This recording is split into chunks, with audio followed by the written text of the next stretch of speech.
boa tarde já, né? 12h30. Que experiência gostosa estar aqui com vocês, estar nesse formato aqui de Silent Talks, eu adorei a gente falando. É meio estranho, não sei se vocês estão escutando ou não, mas muito gostoso. O nosso papo aqui hoje é sobre o Ayurveda, né? Essa ciência milenar que cada vez mais se prova ser tão atual, tão conectada com o que a gente precisa hoje em dia, né? Em termos de saúde física, mental, emocional.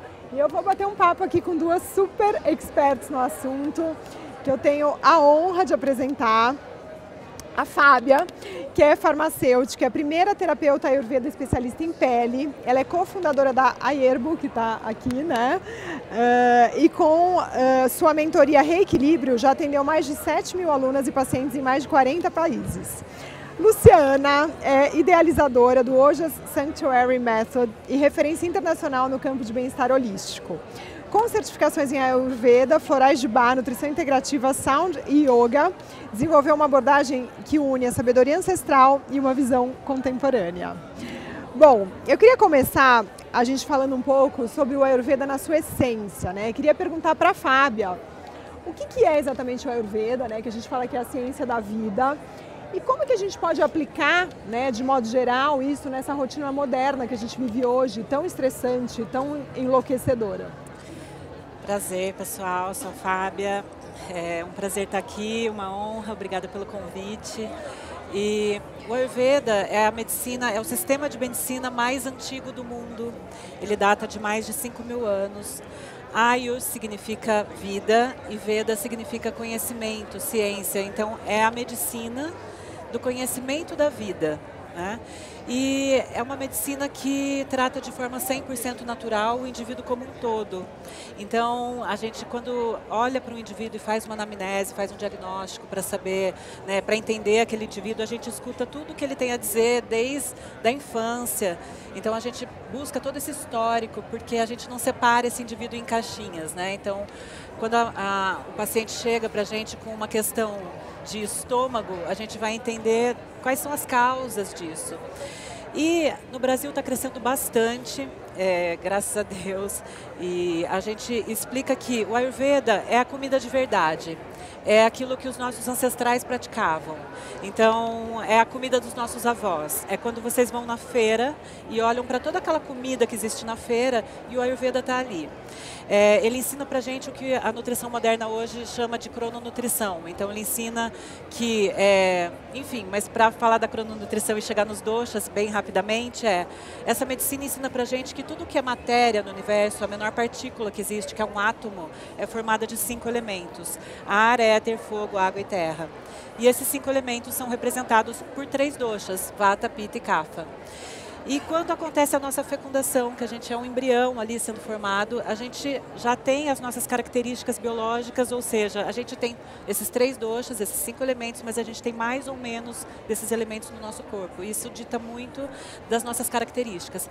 Então, quando a gente vai olhar para esse paciente, a gente vai olhar se ele tem mais fogo, mais ar, mais éter, e vai desenvolver o tratamento em cima disso, com a base 100% na alimentação, na fitoterapia, nas terapias de oleação, na meditação, no yoga, yoga ciência irmã do Ayurveda, enfim, na espiritualidade.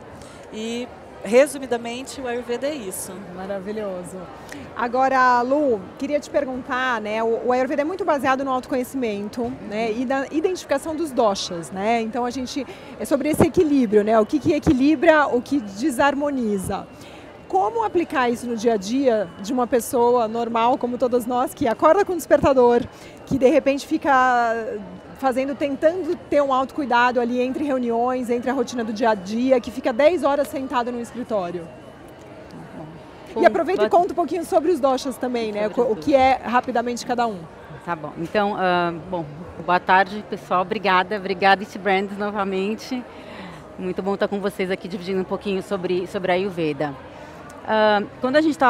Quando eu via, né, a pergunta que a gente ia conversar, eu sempre gosto de trazer um pouco o que eu chamo um pouco de mitos, né? A gente fica muito apegado aos doshas, né? E eu acho que eles são muito importantes, claro, é o sistema de Ayurveda, como a Fábio explicou, né? A associação com esses elementos que é o que formam todas as coisas no nosso universo, entre a gente até essa cadeira. Mas quando a gente começa a trabalhar ou se auto-observar, eu acredito que é mais sobre os gunas, que são as qualidades que são associadas a cada um desses doshas, do que saber exatamente qual o seu dosha, ou qual a sua constituição. Porque a não ser que você tenha um entendimento muito forte, muito claro sobre o que está desequilibrado naquele momento, né? Vamos dizer que você foi num médico, num terapeuta Ayurveda, e ele falou, hoje esse seu dosha está desequilibrado. Ele pode mudar daqui a uma semana. Entendi. Ele pode hoje mudar. É hoje mesmo. Hoje é né? hoje mesmo, Assim, porque dependendo do seu tempo. Muito, né? O seu tempo, aonde você mora, o que está acontecendo na sua vida, a estação do ano, milhões de coisas. O ciclo menstrual, se você está tendo relações que são nutritivas versus relações que não sejam nutritivas, seu nível de estresse, isso tudo afeta. Então, tentar, às vezes, viver uma vida baseada só no entendimento dos seus doshas, às vezes eu acho que as pessoas até não se fazem tanto bem e podem, às vezes, errar um pouco essa associação. Então eu falo, desapega um pouco dos doshas, mas entende um pouco mais os gunas, que são as qualidades. Então é entender, por exemplo, se está um dia como hoje, que está frio, seria melhor escolher uma salada na hora do almoço? Ou uma coisa mais quente, mais acolhedora, né, para trazer para a sua vida? Se você está num momento muito estressante, com muita coisa acontecendo, respondendo a sua pergunta, por que não fazer práticas que sejam um pouco mais enraizadoras? Independente se você é vata, pita ou kapha. Porque normalmente, se você tiver essa auto-observação, né, para voltar para a pergunta, você vai saber, se você se escutar. Então eu acho que é muito mais a respeito de presença, de você estar inteira todos os dias e observando não só o que acontece no seu corpo, mas o que está acontecendo ao seu redor. E aí que eu acho que essa correria tira um pouco a gente desse automedicamento, desse autoconhecimento. Sim. Então, trazendo práticas diárias, né, como, por exemplo, parar e respirar, tomar um chá entre essas reuniões, escolher algumas práticas, vamos dizer, do nosso Dinacharya, como uma oleação matinal, ou como fazer um exercício de manhã, ou uma meditação. Implementar esse tipo de ferramentas que o Ayurveda tem milhões na nossa vida, eu acredito que não acaba vivendo mais uma coisa para a gente fazer na nossa lista de tarefas, mas sim o seu estilo de vida. Sim. Então, e a gente tem que tomar muito cuidado com isso, né? É o que a gente fala muito sobre o wellness. Ontem mesmo eu participei de um painel, de um talk, que falava sobre isso, sobre essas obrigações, né? Que acaba virando, né? Então é sobre presença, né? E pra gente ver como o Ayurveda é atual, né? Porque acho que hoje em dia tudo que a gente precisa é presença, né? Que a gente acaba se esquecendo, a gente vive no piloto automático, então acho que tem muito a ver com isso, né? E aproveitando, falando desse tem que, né? Fábia, eu queria te perguntar, uma pessoa que não pratica nada do Ayurveda, não conhece o Ayurveda, de que forma ela poderia começar a introduzir pequenos hábitos? Que pequenos hábitos são esses, né? Quando a gente fala de alimentação, quando a gente fala de pele, que é a sua especialidade, para que ela não precise mudar tudo de uma vez. A gente sabe que a mudança radical não é sustentável. Sim. Então, de que forma e que pequenas mudanças ela pode fazer para introduzir o Ayurveda na vida? Sim, muito legal essa pergunta, porque eu brinco com as minhas alunas e pacientes que eu comecei 8 anos atrás raspando a língua e tomando água morna. Então, realmente, o Ayurveda ele mora nos detalhes, nas coisas simples, e nesse entendimento. Mas por que raspar a língua de manhã, né? A gente entende que quando a gente está dormindo, eu ia falar da crononutrição, né, dos horários dos doshas, nos horários dos dias... os horários dos doshas no dia, nas estações do ano, como a Lu falou. A gente tem que, eu sempre falo isso para elas também, a gente tem que dar um passo atrás nos doshas, porque é muito fácil fazer um teste de internet e achar que é vata, e ir numa dieta vata e piorar muito, porque na verdade existe a prakruti, como eu falei lá no início, que é quando acontece a fecundação ali, a nossa natureza. A gente nasce com uma determinada, é como se fosse o DNA. Você nasce e morre com a prakruti, mas a gente tem a nossa Vrikruti, que é o nosso momento atual. E isso vai estar diferente a cada momento da vida, como a Lu falou, pela alimentação, pelo sono, pelo estresse, por vários motivos, né? Então, o Ayurveda ele mora nos detalhes, nas coisas simples. A gente sabe que é importante raspar a língua, porque quando a gente dorme, tem o horário do Pitta, que é das 10 da noite às 2 da manhã. É um horário que o nosso corpo é tão inteligente que ele dá uma segunda chance para fazer um detox natural na mente, uma faxina na mente e no corpo.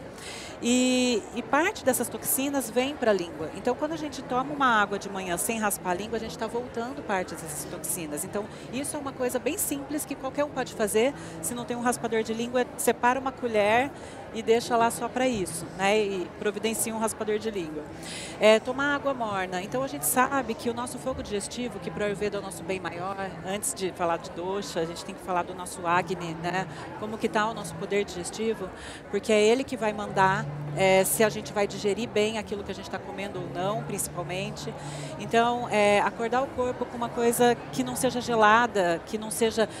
virou moda o shot de gengibre em pó, pimenta caiena, vinagre de maçã, cúrcuma, limão, enfim. A pessoa acabou de acordar, ela joga uma coisa ácida, picante. Então, quem tem problemas de pele e tem esse hábito, piora muito. E aí eu vou falar um pouquinho de pele rapidamente. Então, é bem simples. As regras que eu falo para as minhas pacientes e alunas antes de pensar em dosha, pensa o seguinte: comer é só com fome, assim como tomar água quando você tem sede, respeitar suas necessidades fisiológicas. O Ayurveda prega muito isso, né? Como que estão suas necessidades fisiológicas, suas excretas? Você está indo no banheiro todo dia, sua urina está amarela, está clara, o suor que ninguém transpira, são as 3 principais fontes de eliminação de toxinas. Então, olhar essa autoobservação, olha no espelho todo dia, observa essa língua antes de raspar. Ela está com saburra branca, amarela, acinzentada, está com marcas de dentes, não estou digerindo bem, minha digestão não está boa.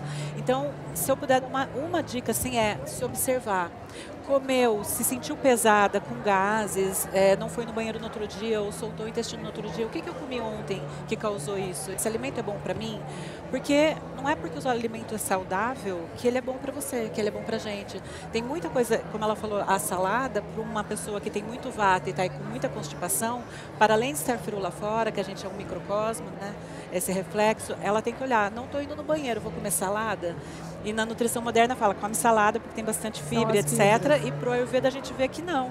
E eu fui constipada na minha vida até os 42 anos, comendo salada, comendo muita proteína animal, enfim. Que são coisas saudáveis, mas que para mim, Fábia, que tem uma composição muito kapha e vata, com fogo digestivo muito lento, não tinha esse poder digestivo e estava muito inflamada quando eu cheguei no Ayurveda, né? Muito doente, enfim. Muito isso. Bacana. E quando você fala especificamente de pele, qual é a dica de ouro? A dica de ouro é o seguinte: a gente pode estar em desequilíbrio nos 3 doshas, mas tem um dosha que ele sempre está ligado com a pele, que é o Pitta.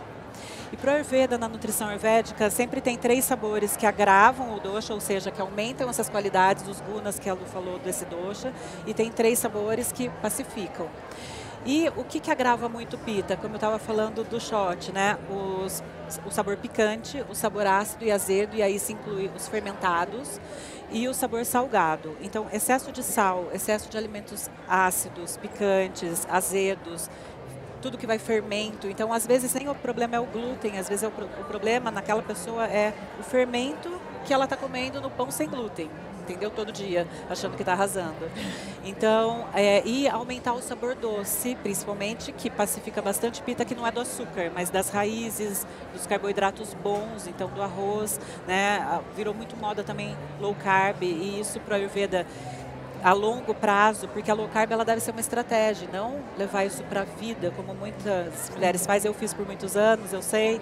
O Ayurveda envelhece muito mais rápido, né? Uma pessoa que não tem esse sabor doce para construir bons tecidos. Enfim, é isso. Maravilha. É engraçado quando você estava falando sobre, né, a gente nasce com um dosha, mas o nosso estilo de vida pode até mudar completamente, né? E mais uma relação com a ciência atual, né? Se a gente for pensar na epigenética, eu fiquei pensando nisso quando você falou, é justamente isso, né? Todo o conhecimento que a gente tem hoje sobre a nossa carga genética e o quanto o nosso estilo de vida pode mudar a expressão desses genes, sim, é mais exatamente. Ou menos disso que a gente está falando, né? Eu acho muito curioso como até coisas que ficam na moda, né, que as pessoas acham, né, o jejum, né, essa janela, como você falou, a gente não se alimentar no momento que o corpo não está preparado para digerir. O Ayurveda fala muito de digestão, né? Parece que é a novidade, né, assim, quando fala de jejum intermitente, parece que apareceu ontem. E, na verdade, né, ela vem já com o Ayurveda há muitos e muitos anos, né? Então é muito interessante. Só para concluir, que eu achei muito interessante quando você falou de presença, que essa mentoria que eu tenho, a Reequilibre-se, que tem mais de 7 mil alunos hoje, mais de 40 países, e é transformador em 7 dias, como quando você faz uma dieta anti-ama para pacificar esses 3 doshas, para eliminar essas toxinas num primeiro momento, que é uma parte muito importante, né, de dica também, a presença. Então, no primeiro dia eu falo para elas assim, ó, desses 7 dias eu não quero que vocês pensem em doshas, eu não quero que vocês pensem em nada, eu quero que vocês pensem daqui para frente sobre presença, porque quando a gente tem presença a gente não adoece, porque o corpo fala com a gente o tempo todo. E aí, o que acontece com essa vida moderna, principalmente com as mulheres, é que tudo fica sobre as nossas costas, né? Sim. Então, filho, casa, companheiro, companheira, tem que estar bonita, tem que estar magra, tem que ir para o trabalho, tem que performar. E ela se coloca tudo na frente dela e ela esquece dela. Então... E quando a gente começa a colocar, né, os nossos parâmetros, enfim, as nossas expectativas do lado de fora, aí você não está presente, né? Tudo que vem da... Né, eu falo muito sobre alimentação consciente, mindful eating, e quando a sua alimentação vem de regras, né, você não está olhando, você não está se observando, você não está percebendo se você está constipada, se você está com distensão abdominal, você não se conhece, né? Aí fica muito difícil. Agora eu queria fazer uma pergunta para você, Lu. A gente sabe que, falando hoje, né, uma das epidemias aí que a gente tem é de saúde mental, né? As pessoas estão cada vez mais estressadas, mais deprimidas, em todas as idades, né? São jovens, a gente vê muitos adolescentes assim, muitas pessoas mais velhas. E principalmente depois da pandemia, acho que as pessoas foram meio que obrigadas a olhar para a saúde mental. Eu queria saber um pouco de você, de que forma o Ayurveda pode ajudar na saúde mental, né? E inclusive assim, através de ferramentas, né? Queria falar um pouco mais de alimentação também, né? Quais são também as dicas de ouro, como eu perguntei para a Fábia, né, sobre a pele, de que forma o Ayurveda pode ajudar, né, em todos os pilares do Ayurveda na saúde mental? Então você falou a palavra-chave, pilares. O Ayurveda olha para o corpo como um todo, né? Então a gente está olhando só para o corpo físico ou para a parte mental, né? Hoje a gente sabe que está tudo interligado, né? A nossa cabeça, o nosso sistema nervoso, o nosso gut, né? Falando em alimentação, o que a gente sente. E é uma coisa que também a gente podia já ter observado isso, né? Antes dessas constatações. Quantas vezes a gente tem uma interação com alguma pessoa e fala, nossa, fiquei com dor de estômago, eu não estou me sentindo bem, fiquei sem fome. Então isso já é uma coisa de lá de trás, que se a gente prestasse atenção, a gente já entenderia que existe essa conexão de corpo e mente muito forte, né? Quando a gente fala do Ayurveda, eu acho que a primeira coisa a ser endereçada são os pilares básicos, né? Tomar conta dos pilares básicos. Nutrição, né? Então tem uma nutrição que traz a gente para um lugar de limpeza do corpo, né? Como a Fábia falou sobre não estar ingerindo toxinas. E é de uma alimentação, uma nutrição não é só de alimentos, é uma nutrição o Ayurveda de relações. É vegetariano? Não. Quando você fez aquela outra pergunta, essa é uma das primeiras coisas, que é meio que um mito, né? Sim. O Ayurveda não é vegetariano. Não é. Inclusive, vários capítulos e falam de vários bichos, assim. É mesmo. Mas é recomendado. Mas nos dias de hoje, assim, as pessoas acabam, quem pratica o Ayurveda acaba sendo mais vegano, vegetariano, porque com mais consciência. Com mais consciente, Até porque não é muito de fácil digestão comer proteína animal no período da manhã e à noite, no jantar. Exato. E depende de qual, novamente, dosha e qual a sua constituição naquele momento. Sim. Tem meus mestres médicos na Índia, às vezes eles falam, não, você deveria. Eu, particularmente, não, porque eu parei de comer há 30 anos atrás e tenho muita dificuldade, mas é uma dificuldade hoje. Sim. Porque meus médicos já falaram, você tem certeza que você não quer tomar um bom broth, não quer comer... E eu tenho muita dificuldade, mas eu não recomendo hoje para minhas clientes, e quando eu falo em palestras, principalmente para as mulheres, né, depois de uma certa idade, de remover essa proteína animal. Mas existe uma consciência de nutrição de como seja essa proteína, da mesma maneira que você vai escolher os vegetais que você está, né, consumindo. Sempre tentando ir atrás de vegetais e produtos que não tenham conservantes, que sejam agrotóxicos, né, todos os hormônios. Então acho que até essa alimentação mais limpa. Então a nutrição é muito importante, porque uma vez que a gente tem o nosso gut todo sem toxinas, a gente já tem nosso sistema nervoso já está mais acolhido, né? Aí a segunda pilar, aí tem os pilares básicos, sono, super importante dormir. Muitas vezes a gente acha, vamos dormir 5 horas, vou dormir 6 horas, Não, durante o sono, como a Fábia mesmo falou, a partir das 10 da noite, os doshas começam a se repetir, né? É de 10 às 2, de 2 às 4, de 4 às 10, até às 6, de 6 às 10. Então você precisa de um ciclo completo. Um ciclo completo, né? E cada um deles tem uma função. A gente acorda durante Kapha, né? Que seria 6 horas da manhã, quando o Kapha está quando ele entra. Mas principalmente Pitta e Vata, durante a noite, eles têm uma função muito importante metabólica, de limpeza do sistema, né, de acalmar os nossos pensamentos. E quando a gente interrompe esse ciclo, a nossa saúde mental é afetada. Sim. Né? Tanto que não dormir por vários dias, de acordo com os textos védicos, gera morte. Então ficar sem dormir realmente não é uma boa opção. boa opção. Né?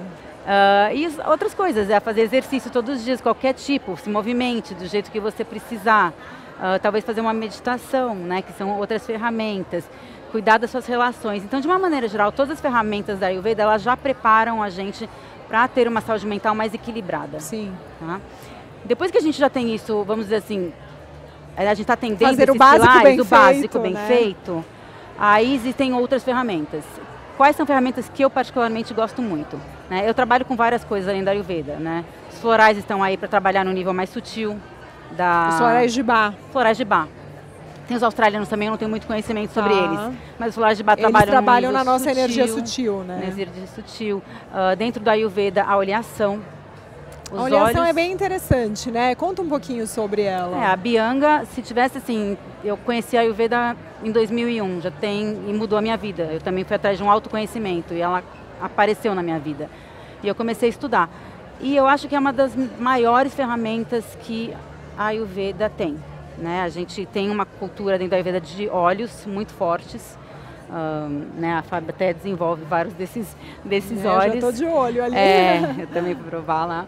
E eles são muito importantes. E principalmente a Abhyanga, ela não só nutre da maneira física o nosso corpo, mas emocionalmente, mentalmente, ela aterra o nosso... A Abhyanga é a oleação corporal. Autoleação corporal. Autoleação corporal. Autoleação corporal. Então, quando você vai numa clínica, você faz com mais quantidades de óleo, mas diariamente a gente deveria, né, seria uma boa ideia, fazer um pouco de oleação, automassagem antes de tomar o seu banho. Tá. E antes do banho? Antes do banho. E ela traz uma paz muito grande. Então não é essa parte física que meio que atua como um colágeno para beleza. Hidrata, é maravilhoso. Hidrata todas as juntas, cartilagens, os tecidos corporais. Mas ela ajuda a limpar também as toxinas, remover do nosso corpo essas toxinas, e ela traz essa paz. Tem um conforto muito grande na oleação. Principalmente que os óleos, a gente usa ele morno, né? Sim. Os óleos mornos. Então ele traz esse... O calor traz esse aconchego, né? E esse acolhimento. Porque até assim, quando você falou do sono, a gente trazendo a Ayurveda para os dias de hoje, é difícil a gente dar conta do básico, né? Eu acho que todo mundo aqui sente essa dificuldade, né? Porque é fácil falar, né? Tem alimentação, tem o sono, tem... Tá, mas e se você não dorme bem, né? Então a Abhyanga é uma das ferramentas que você diria para alcançar esse estado de maior relaxamento? Sim, inclusive antes de dormir. Existem massagens só para os pés, né, ou escalda-pés. Existem ferramentas que a gente pode usar para pessoas que, vamos dizer, estão tendo dificuldades de dormir, principalmente em perimenopausa e menopausa. Né? Então, assim, eu tenho muitas clientes, que eu já passei dessa fase, então é muito... Elas procuram bastante, né? O sono é afetado de uma maneira para algumas pessoas. Sim. Né? Então é importante. Fitoterápicos também ajudam muito. Fitoterápicos. Sim. Tinturas. E falando meditação também. Meditação. Mas o Ayurveda tem alguma meditação específica, algum tipo de meditação específica ou não? São as meditações Respiração. Que você... na verdade, é você sentar 5 minutos. Eu tento não complicar. Tá? Eu acho que é uma coisa... Quanto mais a gente tenta complicar... Não dá para querer meditar 40 minutos do dia para noite, né? Senta 5 a 10 minutos, fecha seus olhos e só escuta a sua respiração. Não precisa ter que sentar na frente do seu altar, se você não estiver nesse momento. Sim. Se você quiser fazer um ritual, eu acho válido. Sim. Mas se você tiver aquele momento para fechar os seus olhos e só se escutar... E o Ayurveda é muito sobre pequenos rituais, né? Me conta um pouco você, Fábio, o que você acha também, assim, para a gente levar ferramentas para o pessoal que está escutando a gente. Que pequenos e simples rituais que de repente é mais fácil, né? Logo pela manhã ou antes de dormir, momentos que as pessoas têm uma pausa maior ali. Que pequenos rituais, você já falou da raspagem da língua, né? E que outros pequenos rituais são fáceis de implementar? A Lu estava até falando do altar, e não necessariamente precisa ter um altar, né? Mas eu sempre faço uma analogia de que a gente, quando acorda, é como se fosse aquele pescador que sai à deriva no mar. E a gente precisa setar a nossa mente nesse momento. Então, não precisa de muito tempo. 5 minutos que você está ali, e aí eu aprendi nesse altarzinho com os 5 elementos a ativar os 5 sentidos. Para o Ayurveda, a vida só acontece quando 4 coisas se unem. Sharira, que é o corpo, os 5 sentidos, que são os índrias, manas, que é a nossa mente, a nossa cognição, e Atma, que é esse observador, que alguns traduzem como alma ou espírito, mas para o Ayurveda é esse observador que quando você está ali nessa meditação, nessa conexão, se você botar fogo em tudo, o que sobra, né? Então, é uma coisa super simples e que se você reparar de fazer um dia e no outro dia não fazer e olhar como foi o final do seu dia, você vê muita diferença. Então, setar essa mente, acender um incenso que seja, ou, sabe, eu gosto de mascar funcho, por exemplo, que traz mascar a sementinha de funcho para ajudar também a acender o Agni, enfim.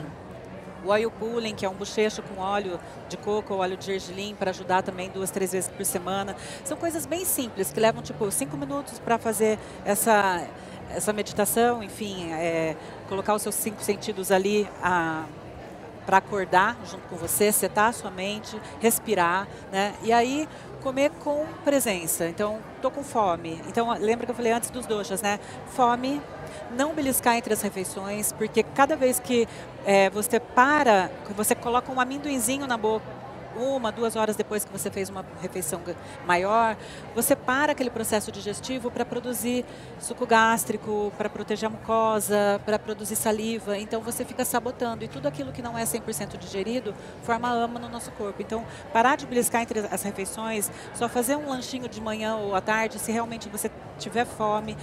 Para de comer tanto iogurte, sabe? Misturar, né? O que a gente chama de Virudahara, que são alimentos incompatíveis. Então, lácteos com frutas, proteína animal com lácteos. De vez em quando, tudo bem se você está desinflamada, mas no dia a dia, para o Ayurveda, o que importa é isso, o que você faz todos os dias, em quantidade, com frequência. Né? Então, eu brinco... Não adianta parar de socar a parede todo dia, porque não adianta tomar anti-inflamatório, tem que parar de socar mesmo, né, para você sarar. E, enfim, dormir cedo, parar de ficar scrollando, a gente negligencia muito o sono, e chega uma hora que realmente com a menopausa a gente não consegue mais dormir direito, eu estou na perimenopausa, o sono fica mais leve ainda, a mente mais agitada. O que a Lu falou de fazer a oleação na sola dos pés quentinho antes de dormir, um pouquinho no topo da cabeça. Enfim, tem várias coisas bem legais para fazer, bem simples e que fazem muita diferença. E são minutos, né? Não precisa ser, né? Minutos de presença. Presença no comer, né? Não ficar falando, não ficar no celular, sentir o sabor do alimento. Enfim. Muito, muito bacana. E falando um pouco de alimentação, Lu, que ela falou do leite agora, né? Do iogurte e tal. O que as pessoas hoje consomem muito, que a gente vê, né? Queria até que você falasse de álcool, e que vai contra os princípios do Ayurveda. Tem uma Pode começar, fala os top 5, vai. Bom, uma que eu dou bastante risada até, que é uma coisa que meus clientes, eu não sei se tem essa experiência, mas meus clientes sempre ficam muito bravos comigo, quando a gente fala de café. É bom para eu escutar, porque eu sou assim uma cafeína maníaca. E vamos lá, eu gosto sempre de deixar uma coisa muito, muito clara. Não é one size fits all, né? Aquela história, não é o que eu estou falando hoje como, né? Isso são regras genéricas, não é para todo mundo. Não é 8 ou 80 também, né? Eu acho que o importante aqui também é a gente sempre trazer que é o equilíbrio, né? Eu acho que o próprio Ayurveda prega isso, o equilíbrio. Né? Depende de quem, né? Depende de quem. Então, por exemplo, para mim, talvez, né, o café é uma coisa que agite muito. Então, por que a gente fala do café? Porque o café, ele agita, ele é super estimulante, ele resseca, tem algumas coisas, né? Ele cria uma certa dependência, ele, no seu sistema digestivo, as pessoas usam ele como uma forma de você conseguir ir ao banheiro, enquanto, na verdade, a gente quer que esse movimento seja um movimento natural, Sim. como, né, o resultado da sua digestão. Sim. Ou mesmo eles usam o café como forma de eles, né? Não estou falando de mim. De energia. Como forma de energia. E que na verdade é o contrário, né? Porque o café, depois que passa aquele efeito, ele te deixa mais cansado. Porque ele só mascara aqueles receptores ali que vão sinalizar para o teu corpo que o cansaço, né? E eles se atacam nos receptores aonde a melatonina deveria estar. Exatamente. Então, principalmente para quem está chegando em perimenopausa, menopausa, está com essa coisa do sono insônia, ou da agitação e do ressecamento, eu falo que o café é uma das coisas que... E aí entram também, né, já que a gente está falando de equilíbrio, aí entra a questão dos horários, né? Então também, de repente, se gosta muito de tomar café, eu não tomo café depois da hora do almoço. Tipo, até de manhã, e aí depois, justamente por isso, né? Porque aí você vai atrapalhar outros sistemas, outros circuitos que vão acontecer ali no teu corpo mais tarde, né? Eu também que mais? Então o café é um que... Eu também falo para não tomar o café até 1h30, pelo menos depois que você acorda, porque você está produzindo os seus níveis de cortisol, para não bagunçar. Seu corpo está, né, acordando naturalmente, né? Então, que ele é faz potente. Um chá, né? Ele é potente, né? E depois sim, uma xicrinha, dependendo. E a cafeína é engraçado, porque a gente consome de forma crônica e a gente não percebe mais, né, o poder que a cafeína tem. Quando eu engravidei e amamentei, eu fiquei, sei lá, 1 ano e quase 2 anos sem tomar café, tomava um descafeinado, tomava muito pouco. Aí eu via o quanto café é bom, porque de vez em quando, sei lá, se eu tivesse um talk desse para fazer, eu falava, bom, vou tomar um pouquinho longe da amamentação para eu ficar ligada. Gente, você sente como ele realmente é um estimulante poderoso, né? E no dia a dia, a gente não percebe mais, né? E manda café, e é cada vez mais café, né? Então a gente pode usar o café de forma inteligente, só que a gente não usa, né? Eu tenho tanta resistência com essa história do café, só para encerrar, que eu fui fazer um estudo, e existe um estudo da NASA, considerando o café dentro de uma gama de outras coisas, considerado opiáceos, né? Que são como cocaína, E era a única maneira que eu consegui explicar isso para os meus clientes, de uma maneira que falar, realmente é uma substância potente. Então, aí, né, a gente deixa para cada um. Eu já ia falar assim, então, eu não uso nada disso, eu não uso nenhuma droga, me deixa com o meu cafezinho. Pois é. Mas o que mais? Fora o café e o álcool? Ele resseca, né? Também é um resseca, é estimulante. Engraçado que eu tive um professor de Ayurveda uma vez que falou para mim, mas talvez para pessoas que estejam com o vata exacerbado, né? Talvez uma gotinha de vinho até que seria legal para dar uma relaxada. Então, novamente, de uma maneira geral, o uso contínuo, né? Eles não é uma coisa recomendada, mas tem preparações, né? Os arishtams dentro da Ayurveda que tem uma base de álcool, né? Então, também depende da... Depende da dose, né? Depende da dose, depende de que horas... Então, e que mais? E aí o leite, iogurte, né? Os derivados de leite, iogurte, que vocês falaram. O que a gente fala muito no Ayurveda, assim, a nutrição moderna e a nutrição ayurvédica tem pontos bem diferentes. E não que uma seja ruim e outra seja boa, mas entender as duas é o melhor dos mundos. E hoje virou esse hábito também, uma das modas não fique muito tempo sem comer para você não chegar nessa refeição com muita fome. Para o Ayurveda é o contrário. Fique esse tempo sem comer e chegue nessa refeição com bastante fome, porque se você está com bastante fome, você vai digerir essa refeição toda e aí você pode fazer uma refeição muito mais completa do que ficar fazendo picadinhos durante o dia todo, né? Tem o que a gente chama de Vrudahara, que são alimentos incompatíveis, que quando eles estão separados, eles não causam malefícios, mas quando eles estão juntos, então, por exemplo... Dá alguns exemplos, Fábio, ovo com queijo.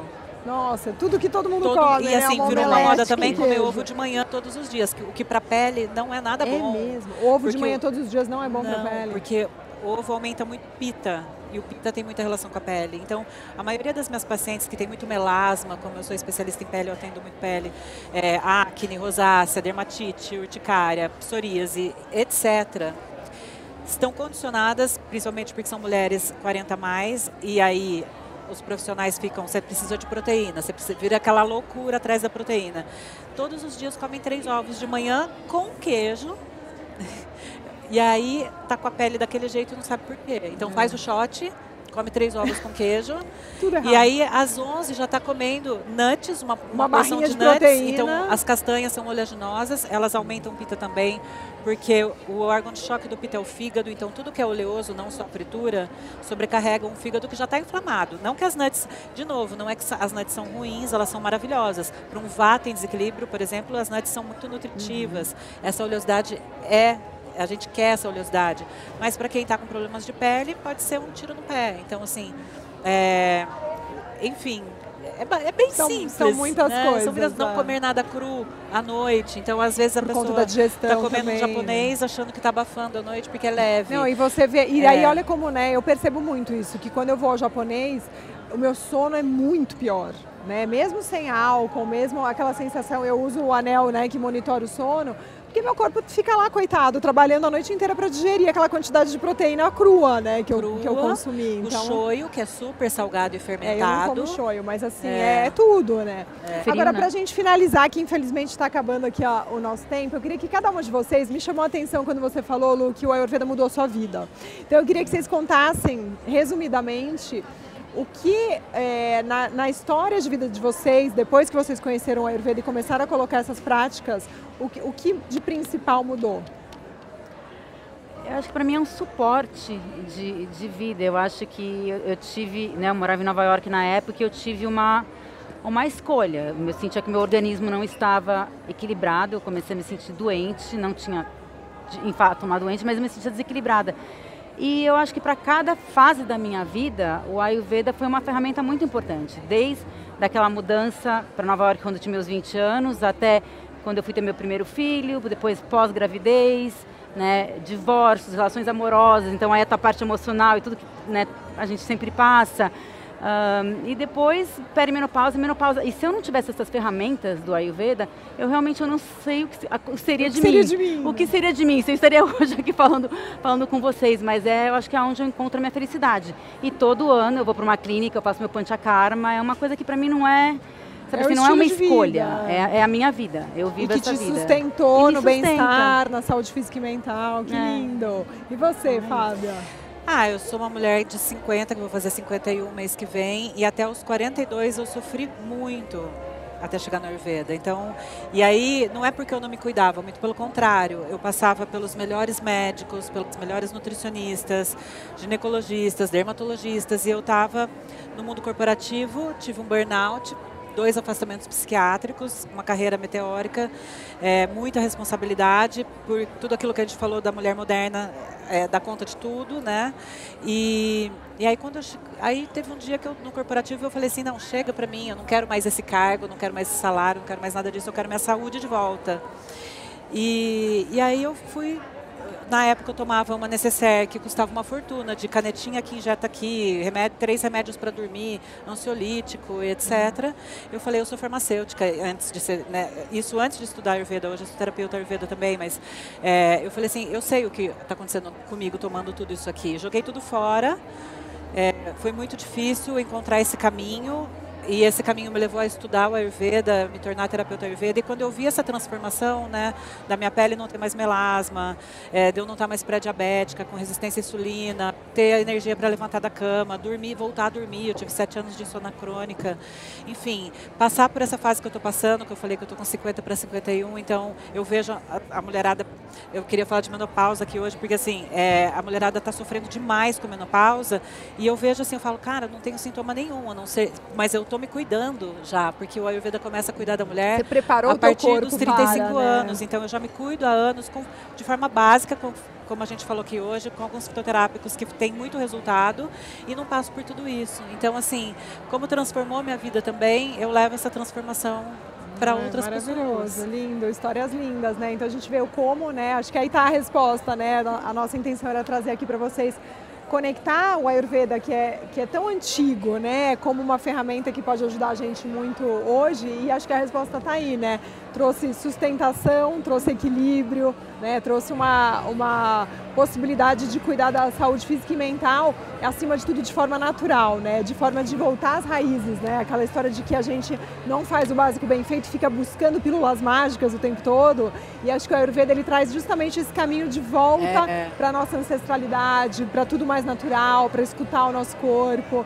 Muito bonito. Muito obrigada. Obrigada por você. Obrigada por vocês estarem com a gente. Obrigada. Obrigada.